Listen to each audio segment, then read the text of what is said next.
Hello everyone. Bihar STET.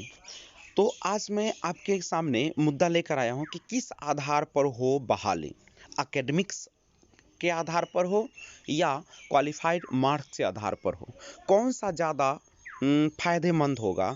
और अब देखेंगे कि अगर एकेडमिक्स आधार पर होते हैं तो उसके फायदे और नुकसान क्या क्या हो सकते हैं। तो आइए एक एक करके हम लोग इस पर विचार कर सकते हैं।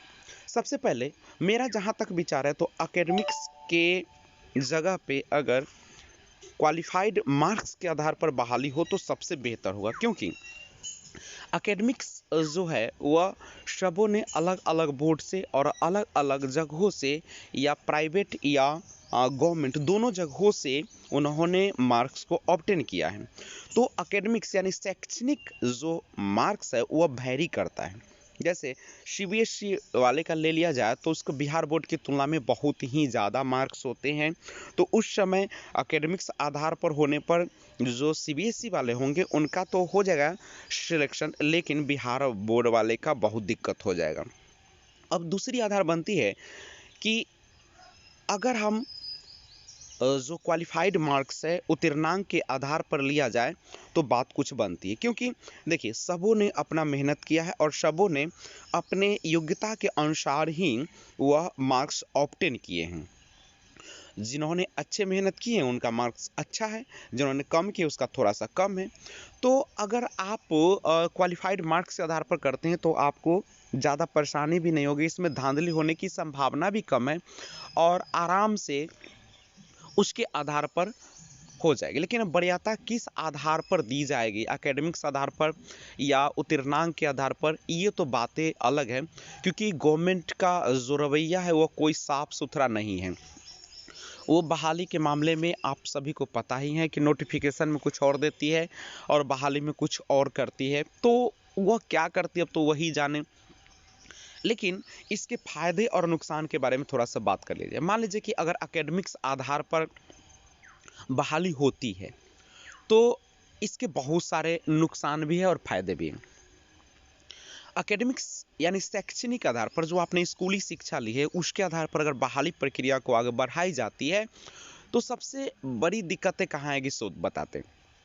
सबसे पहले कि कुछ निजी वैसे शैक्षणिक संस्थान हैं जो पैसे के आधार पर बहुत ज़्यादा मार्क्स दे देते हैं। मान लीजिए कि आपने एक गवर्नमेंट स्कूल से जो क्वालिफिकेशन अर्जित किया, अगर आपका 70% 65% आ रहा है तो वहाँ पे निजी स्कूल वाले जो है वहाँ पे 80 85 तक नंबर दे देते हैं, जो अभ्यर्थी उसके योग्य भी नहीं होते। एक सिंपल से सिंपल एक साधारण साधारण जो कभी मेहनत नहीं किया उसका भी 80% के आसपास नंबर आ जाते हैं। लेकिन जो बिहार बोर्ड वाले हैं, जो गवर्नमेंट स्कूल वाले हैं, वो काफ़ी अच्छे होने के बाद भी 70 75 और रेयरली ही 80 या 90 के आसपास जाते हैं। एक्सेप्शन है सभी जगह है, ऐसा मैं नहीं मानता हूँ कि निजी वाले सबका ज़्यादा ही आ जाते हैं और गवर्नमेंट वाले सबका कम ही आ जाते हैं। लेकिन इस आधार पर अगर किया जाएगा तो वैसे छात्र जो इसके लायक नहीं थे, उसकी उतनी योग्यता नहीं थी, उनका भी मेरिट लिस्ट आसानी से बन जाएगा। तो ये पहला था। और दूसरा इसका जो नुकसान की बात करें तो जो पैटर्न है स्कोरिंग का वह समय के साथ बदला है। जो कैंडिडेट अगर 2002 में 2006 में एग्ज़ाम दिए थे और उस समय जो पैटर्न था और अभी 2021 में जो पैटर्न है काफ़ी का अंतर है। पहले जो पैटर्न था वो काफ़ी पेचीदा था, उसमें सब्जेक्टिव क्वेश्चन ज़्यादा होते थे जिसमें मार्क्स भी बहुत ही ज़्यादा कट जाते थे। उस समय के मार्क्स में अगर 70 75 आ जाते थे तो उसको बहुत अच्छा माना जाता था, ब्रिलियंट माना जाता था। लेकिन आज का जो पैटर्न ऑब्जेक्टिव पैटर्न आधा कर दिए गए हैं, सिलेबस को लचीला कर दिया गया है और नंबर भी एक सामान्य विद्यार्थी भी बहुत हाई स्कोर करते हैं आजकल। 80 85 ये आम बात हो गई है। एक आम इंसान भी जो है से इतना ऑप्टेन कर लेता है, चूंकि लचीलापन है। चूंकि 50% अब ऑब्जेक्टिव पूछे जा रहे हैं तो 50 अगर थोड़ा सा मेहनत करेगा तो 50 में 50 तो ले ही आएगा, तो 50 नंबर तो उसका फिक्स है। और उसके बाद भी जो क्वेश्चन होते लचीला होते तो उसमें भी 30 40 लोग ले ही आते हैं, यानी 80 85 नॉर्मल वे में आ जाते हैं। लेकिन पहले वाला में ऐसा नहीं था। आप अगर 5 नंबर का सब्जेक्टिव लिखते थे तो आपको 2 नंबर 3 नंबर दिया जाता था। इसके कारण वैरी करता है, तो मार्क्स में बहुत ज़्यादा वैरी हो जाएगा, जिससे परेशानियां हो सकती है क्योंकि पैटर्न चेंज होने के कारण। अब अगला अगर नुकसान की हम बात करते हैं तो इसमें क्या है कि बहुत सारे ऐसे विद्यार्थी हैं जो एकेडमिक्स के आधार पर अगर बहाली ली जाए तो वो करते क्या है कि नियोजन इकाइयों में तो अपना मार्कशीट और जो एक फॉर्म आती है उस पर मार्क्स या प्रतिशत को अंकित करते हैं।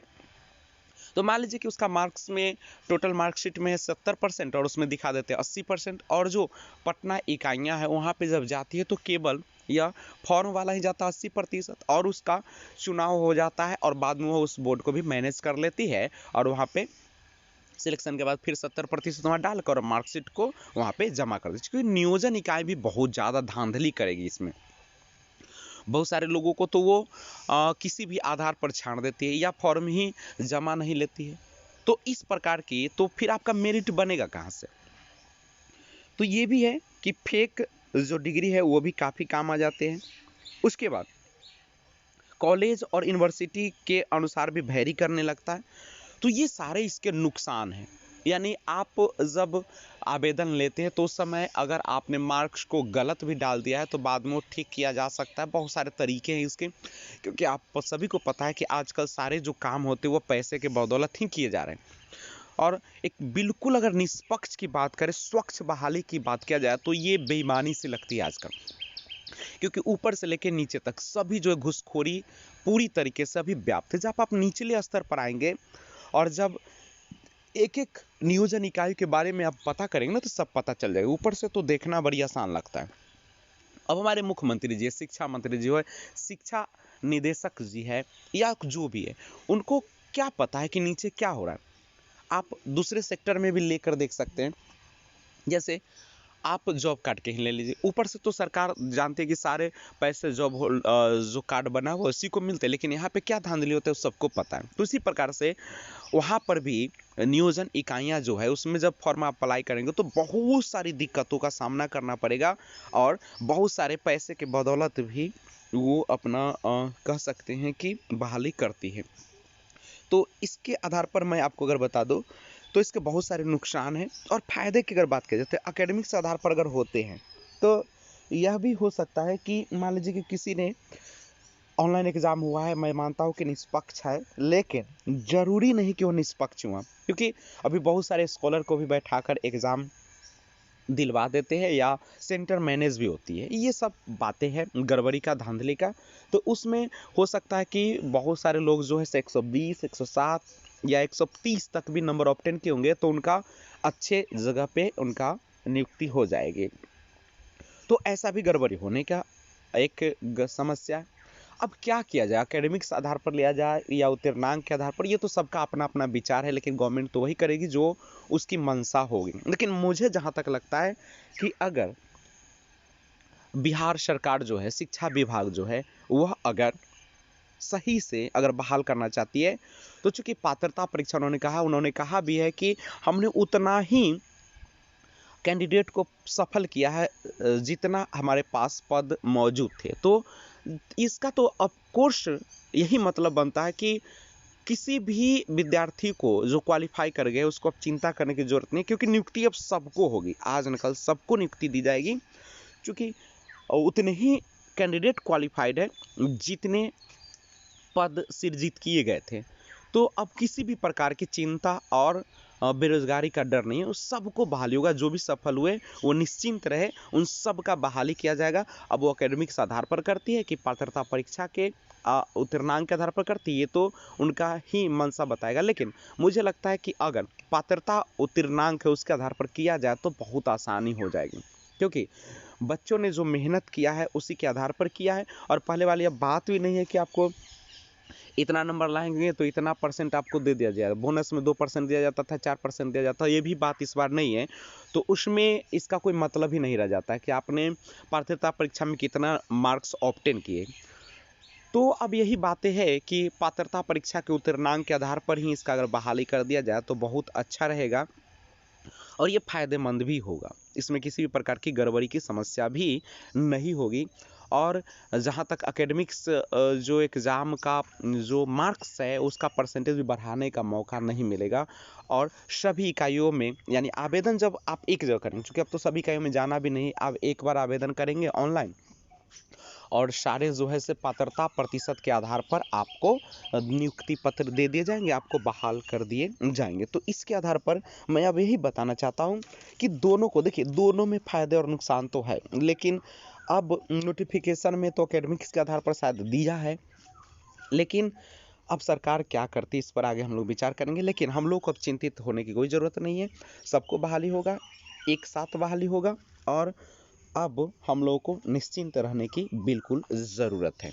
तो ये था आपके कि एकेडमिक्स आधार पर बहाली किया जाए या पात्रता उत्तीर्णांक प्रतिशत के आधार पर किया जाए, तो उसके फायदे क्या है, उसके नुकसान क्या है और कौन सा बेहतर होगा। तो ये सारे मुद्दे मैंने आपके सामने पेश किया। अब अपना आप भी विचार हमें दे कि किस प्रकार से बहाली हो तो ज़्यादा फायदे होंगे स्टूडेंट के हक में, अभ्यर्थियों के हक में। तो आप कमेंट बॉक्स में ज़रूर हमें कमेंट करके बताएं कि आपका क्या विचार है, आपको क्या लगता है, अगर लगता है तो क्यों लगता है, और उसमें क्या फ़ायदे हैं, क्या नुकसान है, और होना चाहिए तो क्यों होना चाहिए। तो इन तमाम बातों को आप कमेंट बॉक्स में लिखें। और आज बस इतना ही। लाइक शेयर सब्सक्राइब जरूर